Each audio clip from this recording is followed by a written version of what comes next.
If you enjoyed this video, please like and subscribe and hit the notification bell. I post a new Tom Brady video every day. Go, man. What a game. Hey. You're the greatest of all time. Yeah, I'd just say day after day, dependability. Like, it's trust. I mean, what you want is you want to trust each one of your teammates, the guy sitting next to you, the guy sitting behind you, the guy sitting across from you. You want to be able to trust that guy, okay, to do his job, and you want him to be able to trust you to do yours. So how do you get that? You talk about it? No, you earn it. You earn your teammates' trust by your performance and your consistency every day. It's not being selfish. It's not like what can they do for you. It's what you can do for them. All right? You can't talk about it like, oh, yeah, I got your back, I got your back, I got your back, and then don't do. All right? You got to earn that by doing something for your teammate every single day.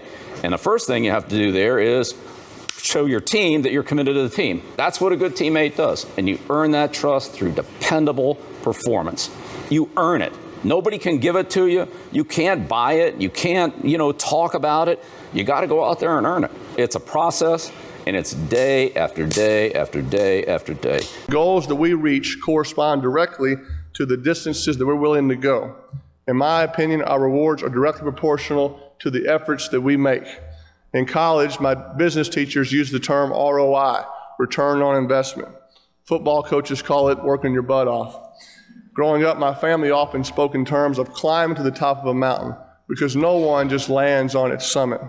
But no matter what words or images are used, it all really amounts to making the conscious choice to keep going, to keep doing a lot more, or in some instances, even an incremental amount more than is asked of us, than is expected of us, or more than our competitors are willing to do. It's really about not quitting at quitting time. I make a lot of mistakes, and sometimes you're not as quick to recognize your own as somebody else's, or somebody else can recognize yours before you do. Just take it one thing at a time. So far, we're lucky with the Bears. So perfect. He has such an unbelievable, uncanny ability to know when to change moods. Get on the sideline. Get on the sideline. That's the thing that you need as a great leader. No shortcuts to being in condition. No shortcut to being mentally tough. There's a sign over there that says every battle is won before it is fought. You said that's one of the few signs you have in the Patriots headquarters. Sun Tzu, Art of War. It's all about preparation. You know what you're doing, and you have an idea what the opponents can do, what their strengths and weaknesses are. Then once you get into the game, then those adjustments will be, I won't say easy, but relatively easier, more manageable. How do you know when you're well enough prepared? When everybody knows what to do. Because our game's so fast, things happen so quickly. So you review the situations, you review the communication, you try to make sure that everybody's on the same page. If it's too complicated, it's probably not going to work. Right. If it's too simple, that might not work either because it's too obvious. So you try to find that fine line in the middle where it's challenging enough for your opponents, but something you can execute. Again, it comes down to execution. Bill Belichick has experienced just about everything in his 43-year coaching career. Go ahead and kick him on down to 82 side. 82 ain't going to hit anybody. Just play the defense. That's all we got to do. You're not giving us anything we haven't seen before. There's no scheme plays. It's just disciplined football. Discipline, fundamentals. Yep. Always comes back to that. Coach, mind if I interrupt you for a minute? What did you and your teammates do to mentally prepare yourself for each playoff game? Just putting that little extra detail in to put yourself over the edge and give you that competitive advantage against your opponent. We have a special guest. Some of you may recognize him, Coach Belichick from the New England Patriots. Belichick and the school's current athletic director, David Gerdes, were mentored by legendary coach Al Larimore. In 1968, Belichick was part of something much bigger than football, the school's first integrated class. It was tough, but one thing about Al was not about color. Football was football, sports are sports, he didn't care who you were, and we all got together and got along great.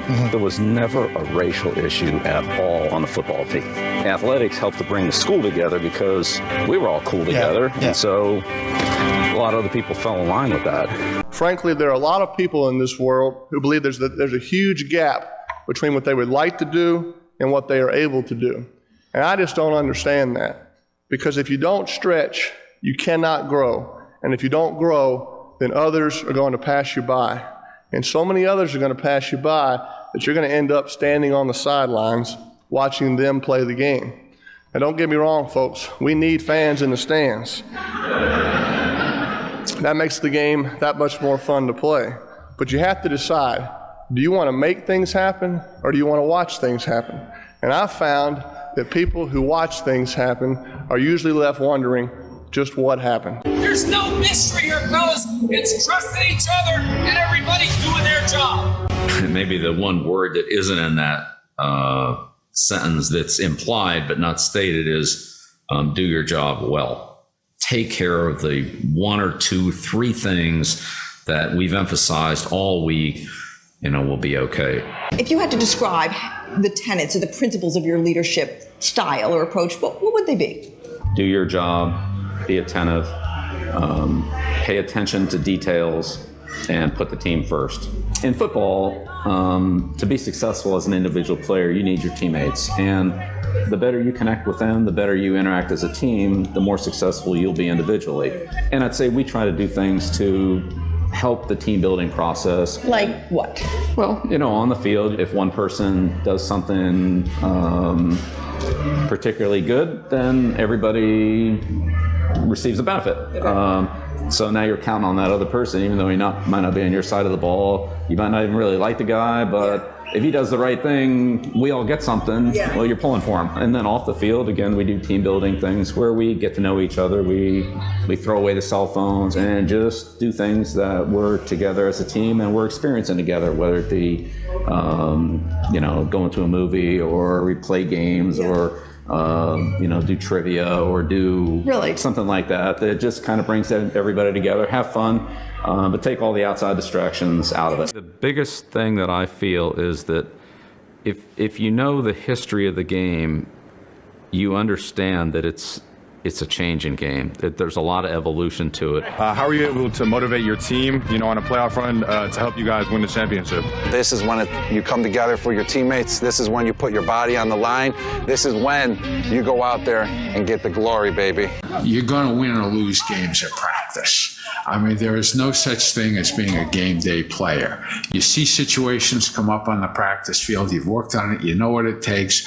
When it comes up in the game, because you're trained, you're seasoned, you've seen it, you react to make the play. I just don't look at my career and think of the good. Unfortunately, there was some bad, but I think that's what shapes us, into the type of people we are, the character and the type of player. If I was, in 20 years, if I never lost a game, how would I really know what winning a big game or coming from behind or a Super Bowl or how would I really appreciate what that felt like if I've never experienced the down? It's kind of like giving your kids everything, giving them everything. How will they ever know what hard work and having to go without something is really like? Gronk, your touchdown spike, that was your staple. You mind if I nominate a couple of guys to come out here and spike that ball how you used to spike it? Yeah, let's do it. I want to call my left tackle up here first, all right? All right. Right. That was power, but there was no height. We're going to get a skill position player. All right, let's get a skill position player. Let's see Chris Miller. All right. This is our middle linebacker. Oh, no, another one. Go sideways. All right, we got to get height. All right, we got to get a D lineman now. Birthday boy, too? What's up, baby? Whoa. He already got pro height and pro weight. Okay. You got to hit right there in order to get the height. Here I go. Still got it. Yeah, I still got it, baby. I still got it. It's not the ball. It's talent. You got to pay attention to the detail. Right. Yeah.